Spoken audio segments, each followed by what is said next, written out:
Pernah kepikiran nggak? Kalau satu orang punya kunci buat belah bumi jadi dua atau bikin badai dalam semalam? Nikola Tesla udah nemuin rahasia frekuensi itu 100 tahun yang lalu. Tapi, kenapa teknologi ini seolah dihapus dari sejarah dan dunia malah makin kacau? Lo wajib tonton video ini sampai detik terakhir, karena apa yang bakal gue bongkar di akhir nanti bakal bikin lo sadar kalau kita semua cuma bidak di papan catur mereka. Jangan lupa subscribe dan nyalain loncengnya, supaya lo nggak ketinggalan bahasan kritis lainnya. Gue bakal terus bongkar apa yang mereka coba tutupin.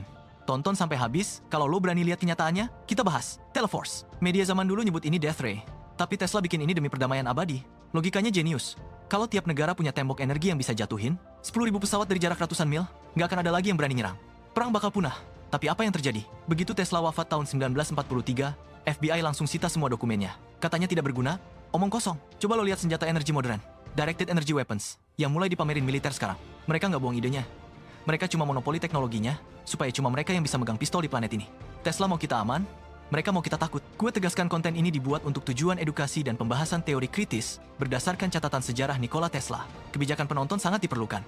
Gunakan logika dan riset mandiri sebelum mengambil kesimpulan. Dan lebih gila lagi soal frekuensi, Tesla pernah hampir ngeruntuhin gedung di Manhattan cuma pakai alat seukuran jam beker. Dia paham kalau bumi ini punya detak jantung, punya resonansi unik. Dia bilang, kalau lo mau rahasia alam semesta, berpikirlah soal energi, frekuensi, dan vibrasi. Bayangkan kalau getaran itu bisa gerakin lempeng bumi untuk bikin gempa, atau gelombang elektromagnetik yang bisa masak ionosfer buat ngatur cuaca sesuka hati. Sekarang, tiap ada badai aneh atau gempa di titik yang gak masuk akal, orang bilang itu alam. Tapi buat lo yang kritis, pertanyaannya satu.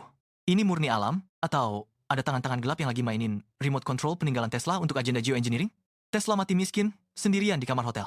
Sementara dunia sekarang, pesta pakai sisa-sisa otaknya yang disembunyiin di gudang rahasia. Kita nggak cuma kehilangan ilmuwan hebat, kita kehilangan kesempatan buat hidup mandiri tanpa disetir elit global. Langit dan bumi itu milik kita bersama, tapi sekarang siapa yang sebenarnya pegang saklarnya? Gimana menurut lo? Apa ini cuma teori, atau lo ngerasa ada yang aneh sama dunia sekarang?